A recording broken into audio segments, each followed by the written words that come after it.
Oi, pessoal.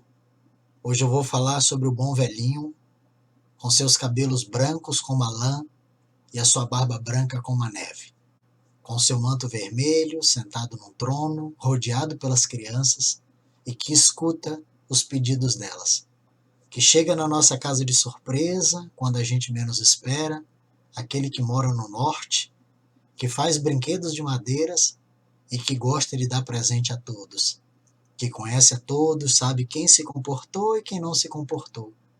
Aquele que existe desde o princípio, nunca vai morrer e que tem o nome de papai. Você sabe de quem eu estou falando? Não, não é do Papai Noel. Já vi que você precisa ouvir sobre Jesus.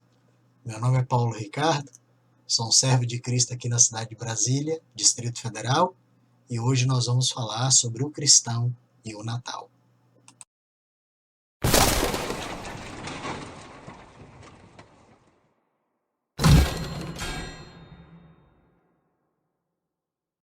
Olá, pessoal! Mais uma vez estamos aqui. Estamos chegando aí à nossa última live do ano e eu não poderia fechar esse ano sem falar um pouco sobre o Natal, porque percebe-se que a igreja tem um entendimento confuso a respeito da festa natalina, do que ela representa, se nós devemos ou não devemos celebrar o Natal. Então hoje eu vou conversar um pouquinho com você a respeito disso. Queria contar um pouco da história, né?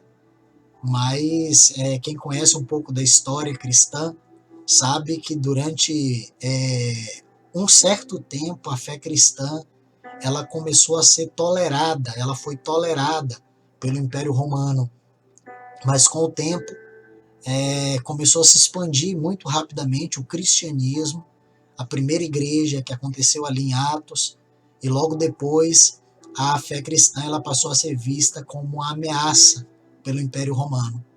E por isso os imperadores eles começaram a perseguir os cristãos, alguns com maior intensidade, como Nero, por exemplo, mas nessa época era muito comum o lamentável espetáculo em que os cristãos eram atirados aos leões nos coliseus romanos para divertir os imperadores e as multidões. Por volta ali mais ou menos de 315, 320 depois de Cristo, houve um imperador chamado Constantino. Conta-se a história de que, na verdade, ele teve uma visão de uma cruz iluminada com fogo e, por conta disso, ele acabou se aproximando do cristianismo. E haviam dois grupos ali dentro do Império Romano, que esses grupos eles eram muito fortes. Um deles que pregava de que o Império deveria trazer a fé cristã para dentro, né, do Império, que era para... Porque aquelas pessoas, na verdade, elas começaram a serem ganhas pelo cristianismo, mas eram pessoas que pagavam impostos, eram pessoas que eram, de uma certa forma, bem vistas, né, pelo Império, e havia um grupo de que pregava ali de que o Império deveria trazer essas pessoas para perto para não perder o controle. E havia um outro grupo, né, que era o grupo dos tocando fogo, que acreditavam que tinha que perseguir mesmo para inibir a fé cristã. E com essa possível conversão do Constantino, Constantino teve que fazer essa mediação dessa disputa interna a respeito da doutrina entre essas duas facções que haviam dentro do Império Romano.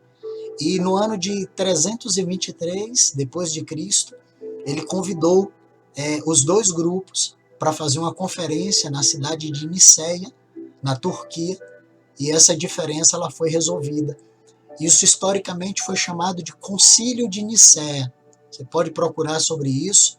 Ele, ali no Concílio de Nicéia, ficou estabelecido a aproximação do cristianismo com o Império Romano, e Constantino ali estabeleceu o cristianismo como religião oficial de todo o Império Romano.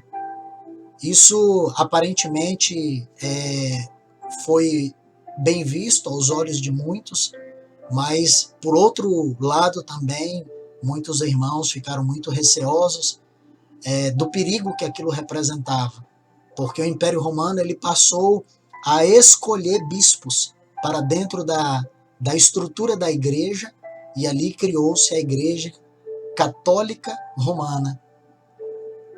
Os bispos eles eram escolhidos porque o Império Romano ele passou a ter o governo, o domínio sobre a vida da igreja. E é interessante que dentro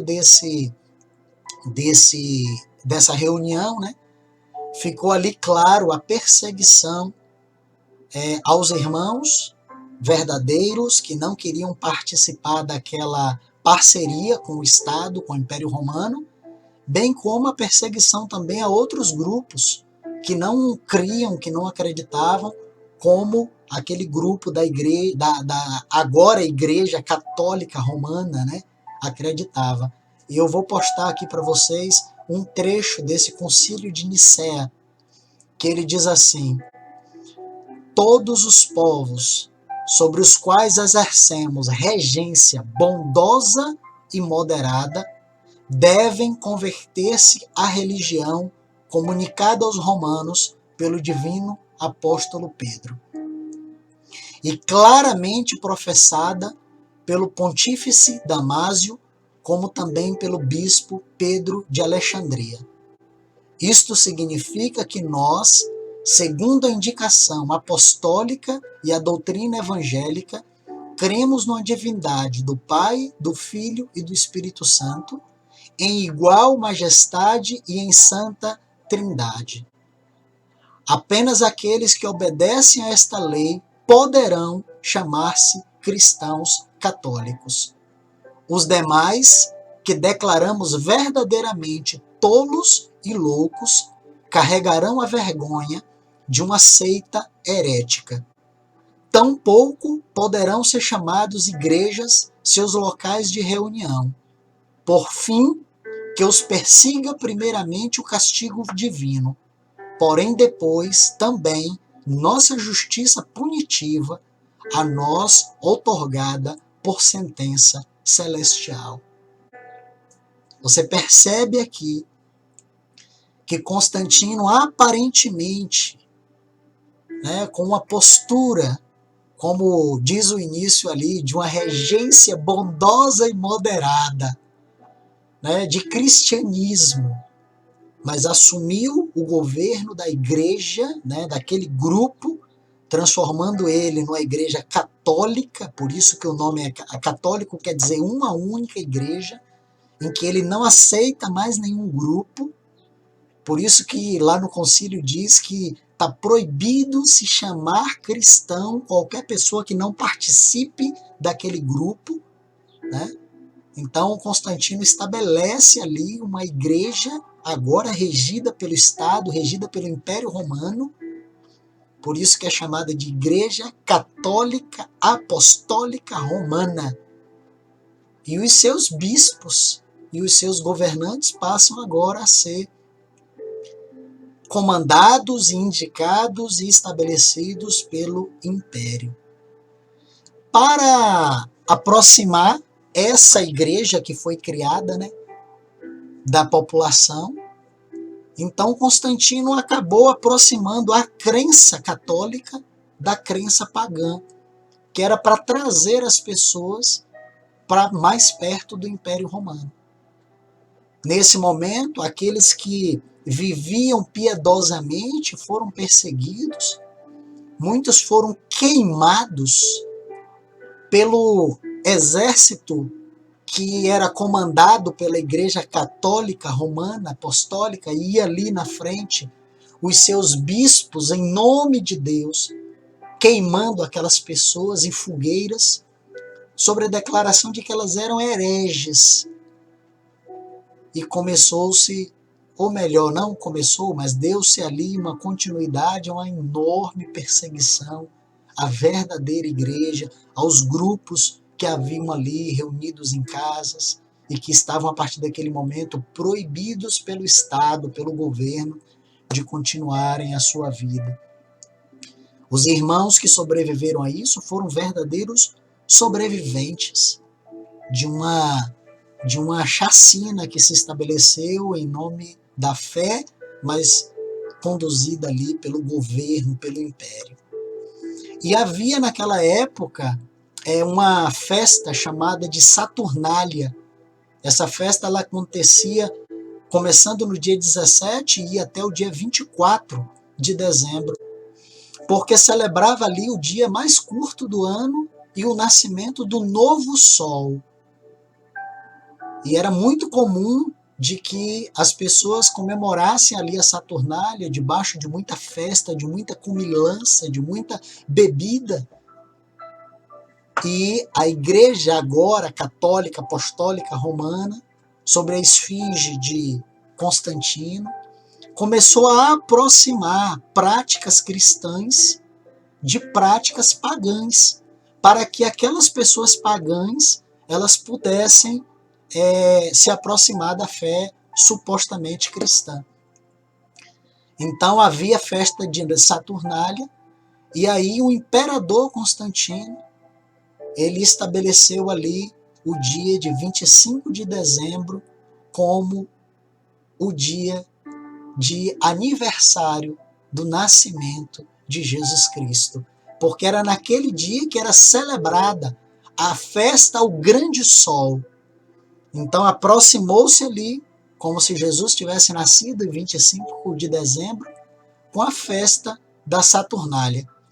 E comemorar a festa era chamada de solstício, ela não era nenhuma novidade, né? Todo mundo estava acostumado, que era o nascimento do novo sol. E havia ali muitas culturas que já praticavam aquela festa, ela era uma festa pagã. Ali a gente percebe os babilônios, os persas, os egípcios, os gregos, os romanos, e todos eles faziam essa celebração ao Deus Sol. E aí Constantino estabeleceu ali como se fosse o nascimento de Jesus, como se Jesus tivesse nascido ali naquela época, que era para coincidir com a festa que celebrava o nascimento do novo sol. E nesse período ninguém trabalhava, e as pessoas ofereciam presentes uns aos outros e visitavam os amigos. E para não entrar em conflito com essa tradição milenar, com essa tradição pagã, a igreja decidiu fixar a celebração do nascimento de Jesus na mesma época do ano, sob a alegação de que aquele Deus Sol que eles celebravam, porque o Sol era o maior, né? Era o maior, então eles celebravam ali o nascimento de Jesus. Na verdade, era uma tentativa de cristianizar celebrações pagãs que já eram realizadas naquela época do ano. E eu vou fugir aqui um pouco do Natal para dizer para vocês que essa prática de cristianizar posturas pagãs, ela não aconteceu apenas com o Natal, mas ela aconteceu aí e acontece até hoje com várias festas que nós celebramos e várias coisas que nós precisamos compreender e entender o que está por trás e quem está por trás. Mas, por exemplo, para surpresa de muitos, né, que não sabem, mas eu vim do candomblé, eu venho de uma história do candomblé, toda a minha família, eu me converti aos 15 anos de idade e nós frequentávamos o candomblé. E o Senhor me livrou, né, dessa cultura afro, e quando você vai estudar a cultura afro, você vai perceber o seguinte, que quando o Brasil foi colonizado, a chegada dos membros desse clero católico no território brasileiro, ele aconteceu no mesmo tempo em que estava acontecendo a conquista aqui da terra, a colonização. E houve uma influência do cristianismo, da Igreja Católica Apostólica Romana, muito grande na colonização do Brasil. E a presença da Igreja Católica ela começou a se intensificar ali a partir de 1549, com a chegada dos jesuítas. Os jesuítas eles eram padres que eles pertenciam a um grupo católico chamado de Companhia de Jesus, né? E qual era o objetivo deles? Era a pregação do evangelho pelo mundo e a expansão do cristianismo. Essa ordem religiosa, né, os jesuítas, eles foram criados em 1534 pelo padre Inácio de Loyola. E ele foi reconhecido pela igreja a partir do Papa Paulo III, em 1540. E a proposta dos padres jesuítas para a divulgação do cristianismo, ela era baseada no ensino de catequese, que era um ensino de repetição. E é interessante que quando o Brasil foi colonizado, chegaram muitos navios negreiros. E os índios os negros que vieram de várias partes da África, eles foram obrigados a adotar a crença dos homens brancos que estavam colonizando aqui o Brasil. Mas eles trouxeram da cultura africana os seus costumes e as suas crenças escondidos. E a Igreja Católica, ela confiou aos senhores de escravos a educação religiosa dos escravos. E aí, o que aqueles senhores faziam? Batizavam aqueles homens, né, pela Igreja Católica e dava a eles nomes cristãos. E os negros, eles receberam a cultura católica, apostólica, cristã, apenas de aparência, né? Porque eles eram obrigados a isso, havia uma obrigatoriedade para que eles se convertessem ao cristianismo da Igreja Católica Apostólica. Mas quando eles invocavam os santos católicos, na verdade, eles estavam adorando os representantes da corte africana de onde eles vieram. Então a gente percebe que o candomblé ele faz essa relação entre os santos católicos e os orixás que fazem parte do candomblé. Para que isso? Para que os negros eles pudessem realizar os seus cultos católicos e a invocação dos seus deuses africanos sem serem reprimidos e sem serem castigados. Então, eles associaram deuses africanos às entidades católicas. Então, quando eles diziam que eles eram devotos, por exemplo, de Nossa Senhora da Conceição, eles estavam dizendo que eles eram devotos de Iemanjá, que era para a cultura afro, a deusa dos grandes rios, mares e oceanos. Quando os negros diziam que eles eram devotos de Santa Bárbara, na verdade, eles estavam associando a Inhansã, né? Que para o candomblé é esposa de Xangô, deus dos raios, dos ventos e da tempestade. Quando os negros diziam que eles eram devotos de São Jerônimo e São João, estavam dizendo que eles representavam ali, eles estavam adorando Xangô, deus do trovão e da justiça. Quando eles diziam que eles, porque eu sou devoto de Santo Antônio e São Jorge, na verdade, ali eles estavam representando Ogum, o deus da guerra. Então você percebe que os negros eles adotaram uma cultura católica apenas de fachada para continuarem adorando os seus deuses afros. E antes da abolição da escravatura, qualquer ritual afro ele era reprimido pela polícia. E havia uma pressão social da Igreja Católica muito forte. Então, por conta disso, os negros eles continuaram a disfarçar as comemorações e as festas. E tornou muito comum essa ocultação de candomblé, de ritual do candomblé, né?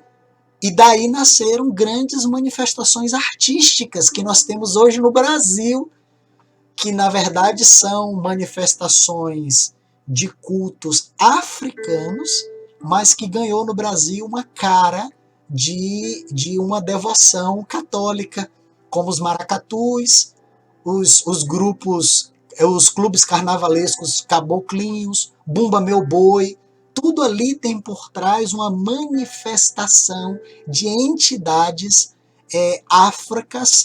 africanas e de entidades de culturas do candomblé, mas que na verdade foram adotadas pela Igreja Católica para aproximar essa cultura da religião oficial. Então logo está claro aqui que o que houve foi uma paganização, ou melhor, houve na verdade uma aparente estrutura, como é que eu posso dizer assim, que tinha uma cara religiosa, mas que na verdade por trás havia todo um paganismo de idolatria, de práticas pagãs. E foi assim que nasceu o Natal.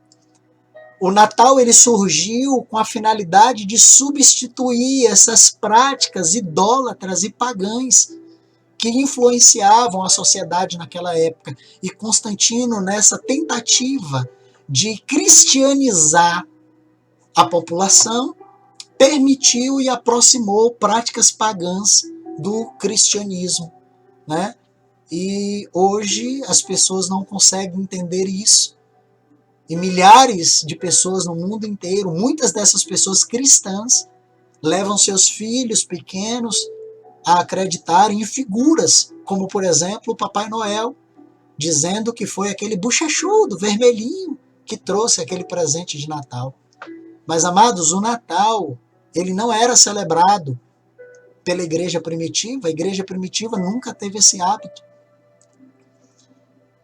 E há provas concretas de que tudo isso é uma ilusão. Como, por exemplo, no Evangelho de Lucas, você lê a história lá da vinda de Jesus, a história dos pastores.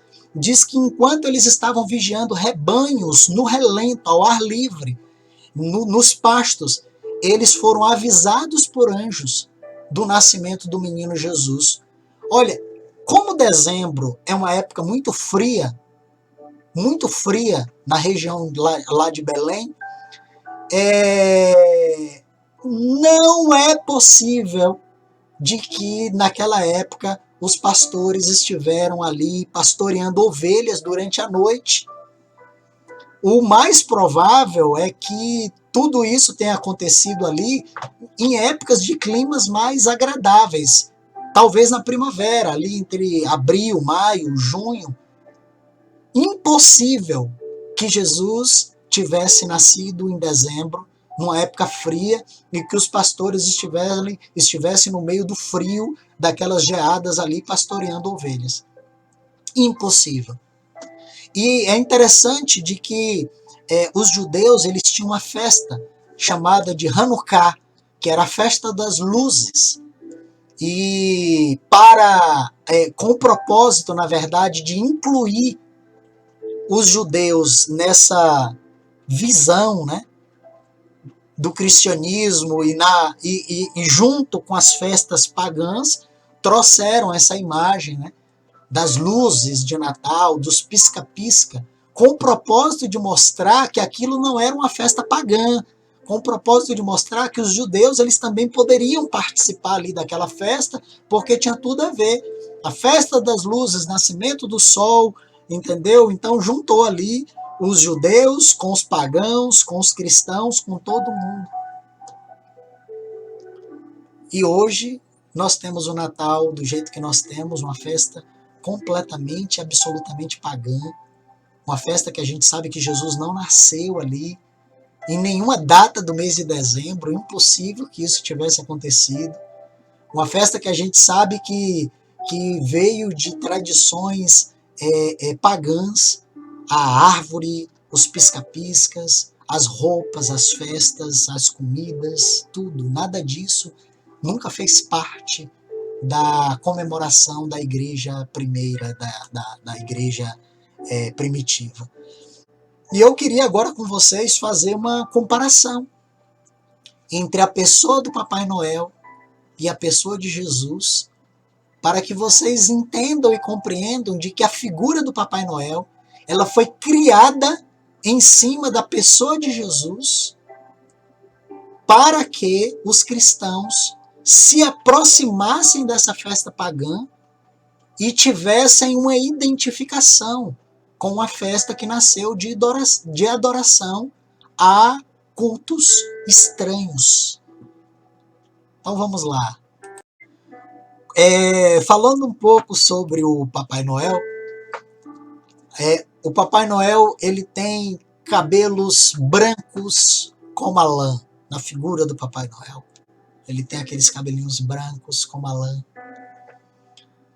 O texto de Apocalipse 1,14, quando fala a respeito de Jesus, diz assim, Apocalipse 1,14, e a sua cabeça e cabelos eram brancos como a lã mais branca como a neve. Jesus, cabelos brancos como a lã, como a neve, e colocaram Papai Noel com os cabelos brancos como a lã. Papai Noel veste um manto vermelho. Segunda coisa. Quando você lê Apocalipse 19:13 a respeito de Jesus, diz assim, Apocalipse 19:13, estava vestido de um manto vermelho de sangue.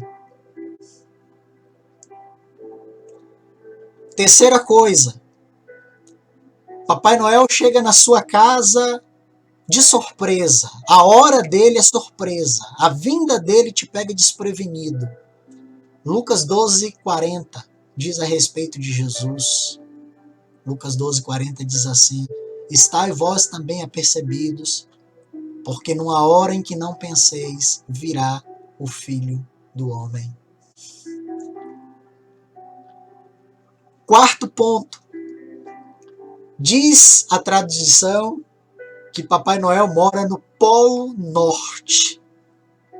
A respeito de Jesus, temos o Salmo 48, versículo 2, diz assim, vejam como é belo o seu santo monte Sião, ao norte de Jerusalém, a morada do grande rei.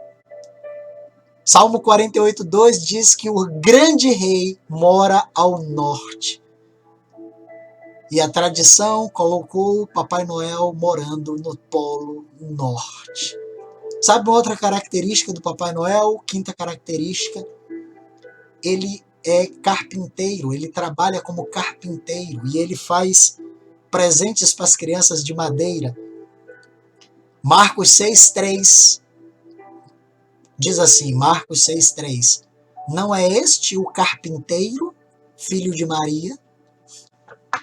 Até nisso, colocaram a imitação barata de Jesus.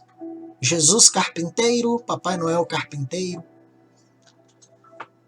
Diz que Papai Noel ele é onipresente, porque ele pode entregar todos os brinquedos no mundo inteiro em uma só noite.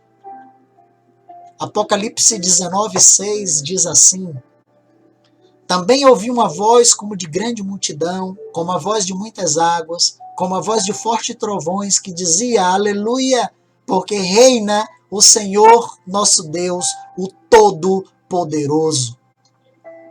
Todo-Poderoso, onipotente, ele pode tudo. Colocaram Papai Noel com a capacidade de entregar todos os brinquedos no mundo inteiro em uma só noite, de poder tudo, como se ele fosse o Todo-Poderoso. Uma outra característica do Papai Noel é que ele sabe se a criança foi boa ou má durante todo o ano. Ou seja, ele é onisciente, mas essa é a característica de Jesus. 1 João capítulo 3, versículo 20, diz assim, porque maior é Deus do que o nosso coração e conhece todas as coisas.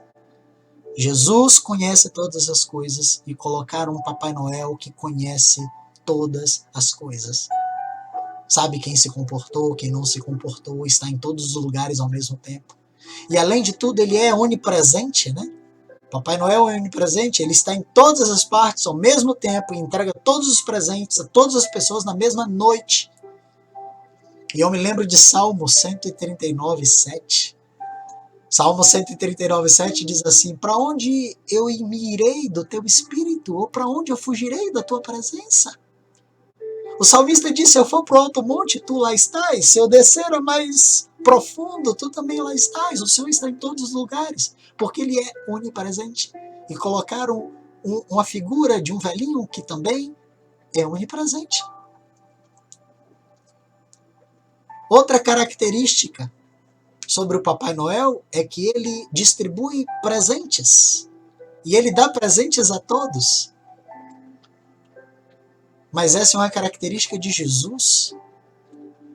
Se você for ler Efésios capítulo 4, versículo 8, Efésios 4, 8 diz assim: por isso foi dito, subindo ao alto, levou cativo ao cativeiro e deu dons aos homens, deu presente aos homens. Outra característica sobre o Papai Noel é que ele se senta em um trono. Quando você chega em todos os lugares, a figura dele está sentada num trono, um trono vermelho. E eu me lembro de Hebreus 1:8. Hebreus 1:8 diz assim: mas do Filho diz, o teu trono, ó Deus, subsiste pelos séculos dos séculos, e cetro de equidade é o cetro do teu reino. Interessante que sobre o Papai Noel nós ensinamos os filhos a irem lá no trono onde está o bom velhinho e expor a ele as necessidades. E a pergunta que o Papai Noel faz é assim: o que você quer? Qual é o presente que você quer que eu te dê? O que você quer? As crianças, elas são convidadas a se aproximarem do trono daquele homem e pedir o que quiserem. E eu me lembro de Hebreus, capítulo 4, versículo 16, que fala sobre Jesus. Hebreus 4,16 diz assim: cheguemo-nos, pois, confiadamente ao trono da graça, para que recebamos misericórdia e achemos graça, a fim de sermos socorridos no momento oportuno. O que você quer? Vai no trono da graça e conte a Ele que Ele te escuta e Ele te atende. Sabe uma coisa interessante, amados, sobre o Natal? Uma frase que eu ouvi esses dias sobre o Natal e que eu achei muito interessante é que a maioria dos filmes sobre o Natal, a maioria das comemorações, a maioria das coisas, das propagandas sobre o Natal, fala assim, a magia do Natal nunca acaba. Sabe o que significa magia? É uma mentira. É uma ilusão. A ilusão do Natal, a mentira do Natal, ela nunca acaba. E é nisso o que o paganismo se apega, a uma mentira, que ela não se acaba porque ela entra em nossas casas. E você entra na casa dos cristãos e você vê arvorezinhas com os pisca-pisca, com os papais noéis. Você vê cristãos ensinando os seus filhos a chamarem aquele homem de Papai Noel. Pai.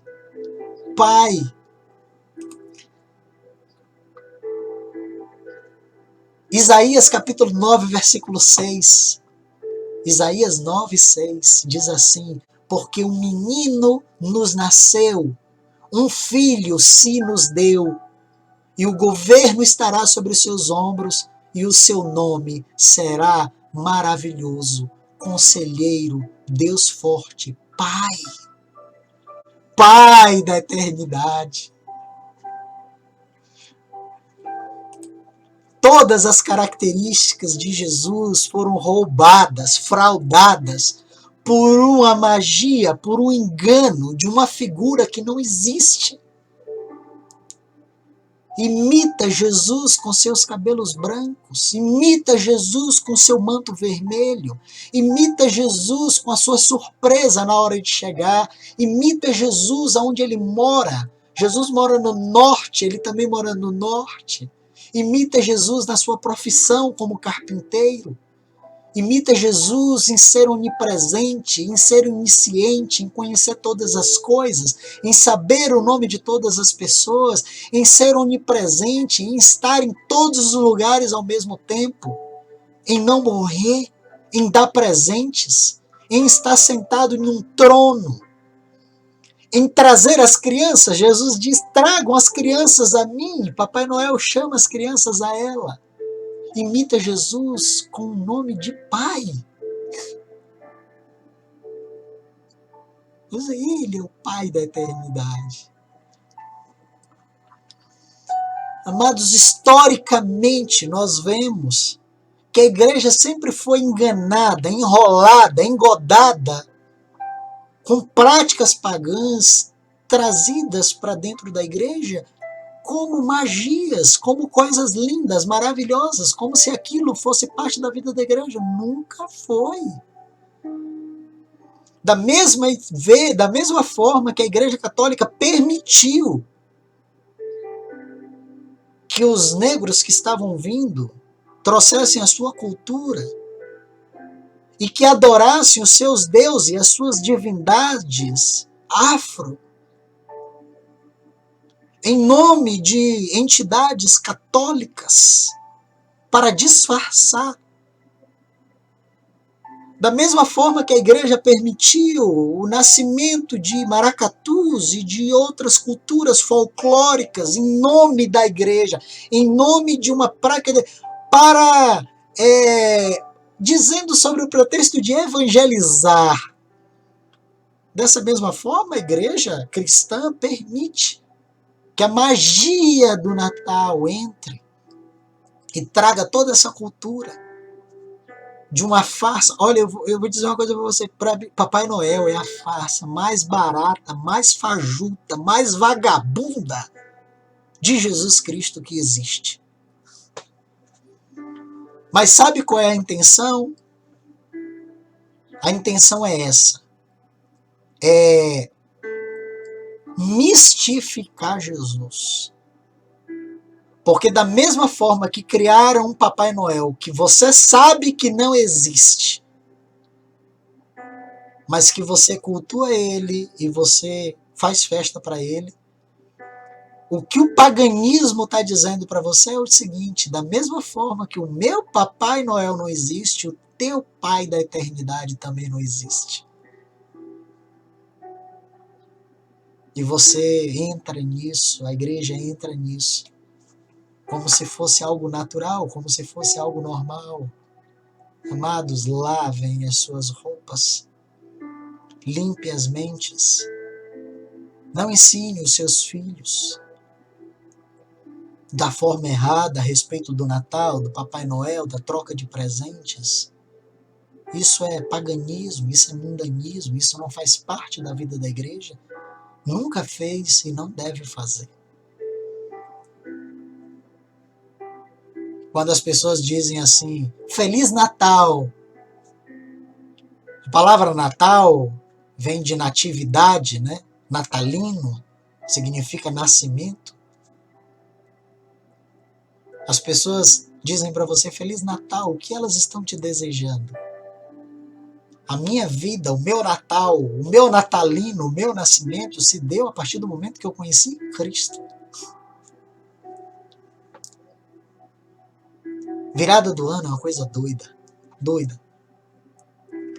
A mentira, o engano, o engodo, a magia, ela é tão forte que ela leva você a acreditar que naquele momento ali tudo vai se fazer novo na sua vida. E aí as pessoas fazem promessas de final de ano, promessas que vai emagrecer, que vai entrar na academia, que vai... Eu já vi gente fazendo até promessa que vai parar de mentir. Já mentiu até na promessa. Amados, quando vira o ano, você descobre que não mudou nada. Tudo isso é a magia do Natal, é o engano do Natal, para fazer você acreditar numa coisa que não existe.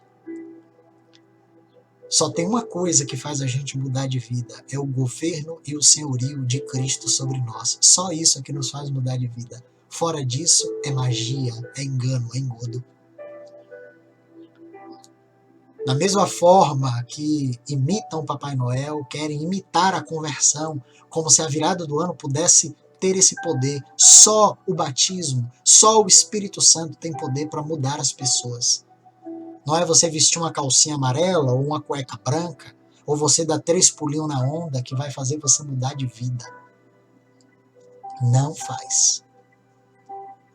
Então eu quero pedir para você, abandone esse mundanismo, esse paganismo. Larga de mão dessas ideias sobre o Natal, sobre todas essas coisas, e vai buscar uma vida que agrade a Deus.